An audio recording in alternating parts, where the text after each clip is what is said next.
danza in su vento e tramontana, danza un pare a me, danza in su mare s'avventura, danza in custodia. Astrolicamus da e sopra de custa altura, narami desa fortuna. Siamo a Castelsardo per parlare di centri storici, ma anche per parlare di sviluppo urbanistico. Lo facciamo con l'assessore regionale all'urbanistica Gabriele Asunis.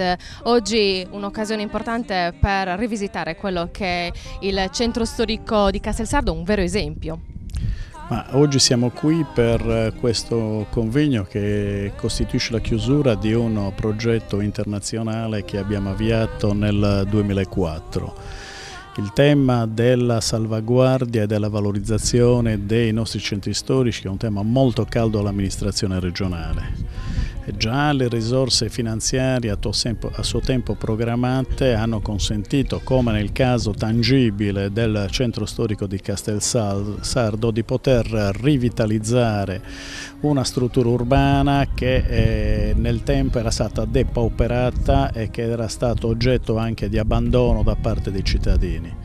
Come tutti avranno la possibilità di notare, tutti gli interventi di riqualificazione, vuoi delle strutture viarie, vuoi degli arredi urbani, vuoi del recupero di gran parte del patrimonio immobiliare, ha creato una grande nuova opportunità alla città di Castelsardo, che costituisce di fatto uno dei punti nevralgici e fondamentali dei circuiti turistici del Nord Sardegna. In questa logica noi stiamo portando avanti, seppur insediati da meno di 100 giorni, una ulteriore azione finalizzata alla identificazione di risorse aggiuntive a valere sui fondi POR 2007-2012, al fine di dare ulteriore linfa alle amministrazioni locali e al contempo creare condizioni attraverso l'applicazione della legge sui centri storici anche ad iniziative da parte dei soggetti privati con il sostegno parziale dell'amministrazione regionale.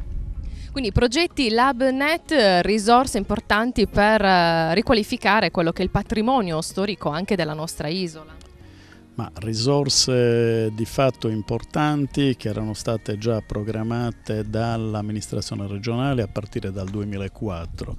Io sono, devo dire, personalmente molto contento delle risultanze del progetto, perché nel 2004 svolgevo la funzione di assessore tecnico della giunta regionale e ebbi l'opportunità di lanciare per l'appunto questa iniziativa che ha interessato in particolar modo 31 comuni della Sardegna, che attraverso i finanziamenti in capo alla POR Sardegna hanno potuto attivare processi di rivitalizzazione tali da rallentare quel processo di spopolamento che è proprio delle zone interne della Sardegna.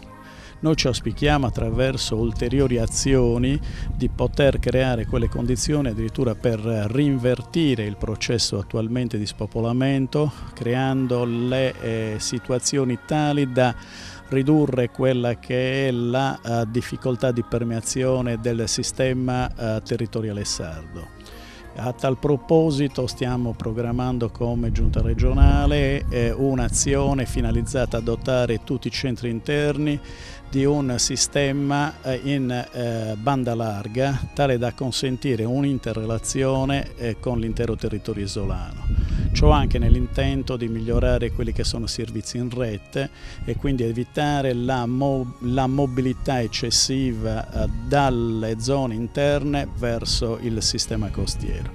Al contempo, anche in sinergia con l'assessorato all'agricoltura, stiamo ipotizzando processi di rivitalizzazione dei nostri centri urbani e dei centri storici in particolare, riferiti sempre alle zone interne, attraverso processi che consentono una multifunzionalità degli stessi, al fine di identificare percorsi che portino il turista non già a essere orientato solo verso il sistema litoraneo, ma identificare nel sistema interno della Sardegna un'opportunità di conoscenza in termini di ricchezza sotto il profilo culturale, archeologico e perché no anche enogastronomico.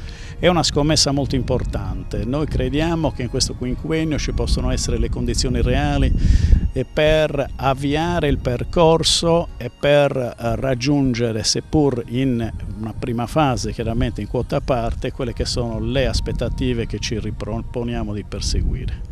E l'occasione di avere con noi l'assessore Asunis ci permette anche di parlare del piano paesaggistico regionale. Voi in giunta state approntando delle modifiche che poi verranno discusse anche in Consiglio regionale. Ma devo dirle in tutta sincerità che l'azione portata avanti in questo momento dall'amministrazione regionale è in primo luogo un'azione di ascolto di quella che è la voce degli enti locali. Noi abbiamo attivato 9 conferenze territoriali finalizzate a comprendere dai soggetti attori della pianificazione locale quali sono gli elementi di criticità presenti all'interno dell'articolato normativo regionale, cioè al fine di identificare percorsi che consentono di migliorare le norme stesse dello strumento pianificatorio, identificando percorsi atti a velocizzare i processi e quindi conseguentemente a poter avere in tempi stretti ipotesi di cantieramento di opere e quindi di riavvio di quei processi economici allo stato attuale bloccati per effetto di una disposizione normativa contraddittoria che mal si presta ad una sua reale utilizzazione. E se il nuovo piano paesaggistico regionale può dare delle risposte ai sardi, tanto è vero lo potrebbe dare anche il nuovo piano casa, che è molto atteso anche in Sardegna. Che risposte ci potrebbero essere nell'immediato soprattutto? Guardi, allo stato attuale l'amministrazione regionale sta predisponendo uno specifico decreto legislativo al fine di recepire quanto sottoscritto con il governo nazionale. Devo comunque precisare che la Regione Sardegna non recepirà in toto le indicazioni dello Stato perché ritiene che la specificità del territorio regionale ha bisogno di una disposizione normativa che comunque vada a tutelare quelli che sono i beni culturali, ambientali e paesaggistici che sono ricchezze irrinunciabili a cui l'attuale governo non derogherà mai.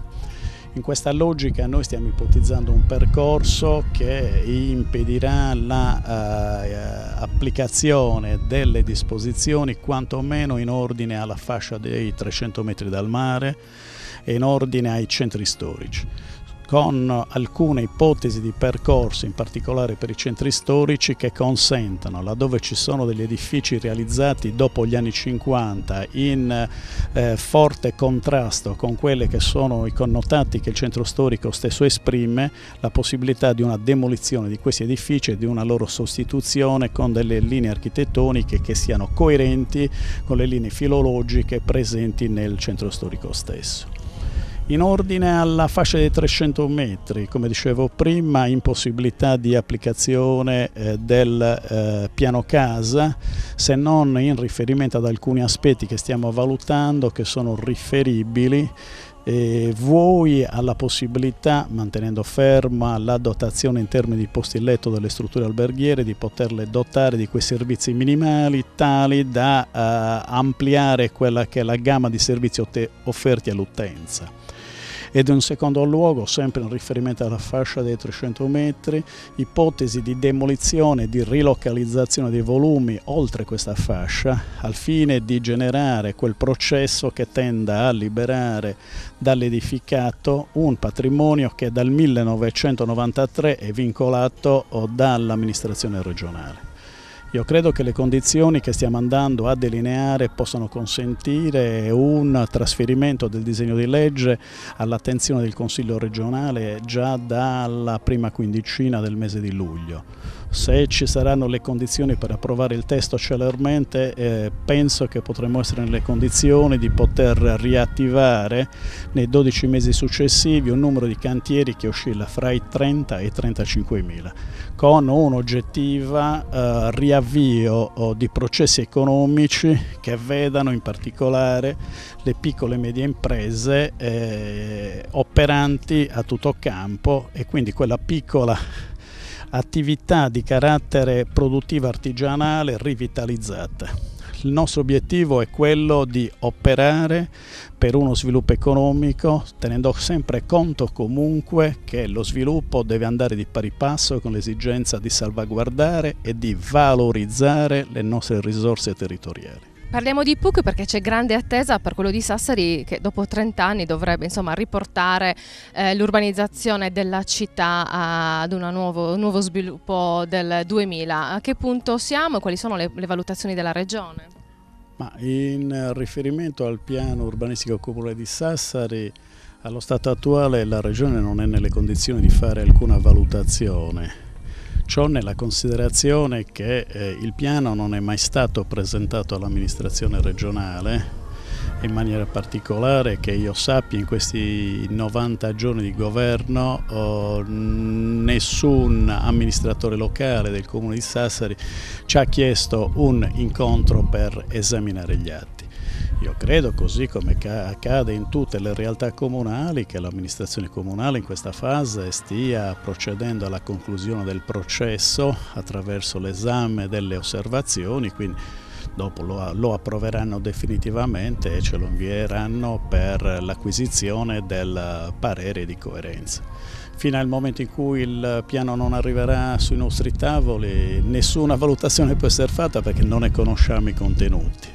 Sono comunque convinto che la collettività di Sassari è in febbrile attesa del nuovo atto di pianificazione. Io sono venuto qui a Castelsardo e da ieri sera ad oggi già circa 7-8 persone mi hanno fatto domande in merito al piano regolatorio o piano urbanistico comune di Sassari, chiedendomi valutazioni che non è possibile, come dicevo prima, dare perché non conosciamo, o perlomeno io non conosco, i contenuti del piano stesso. Il 10 luglio prossimo fa un anno dalla prima approvazione, ci sono dei termini anche su questo? No, di fatto la disposizione legislativa regionale impone delle tempistiche per la pubblicazione, ma non impone tempistiche al Consiglio Comunale per la valutazione delle osservazioni. Sta di fatto che se passano più di 3 anni dalla delibera di adozione, la delibera stessa decade. Spero comunque che questo non succeda, siamo appena al primo giro di boa, quindi ci sono tutte le condizioni per poter l'amministrazione comunale approvare il piano e dare alla cittadinanza di Sassari uno strumento nuovo, snello, che consenta il riavvio di processi. E noi ringraziamo l'assessore, speriamo che sia proprio così. Abbiamo parlato di centri storici, di sviluppo urbanistico, insomma una grande scommessa che spetterà poi alla Sardegna e alla Regione portare avanti. Grazie per averci seguito, alla prossima puntata.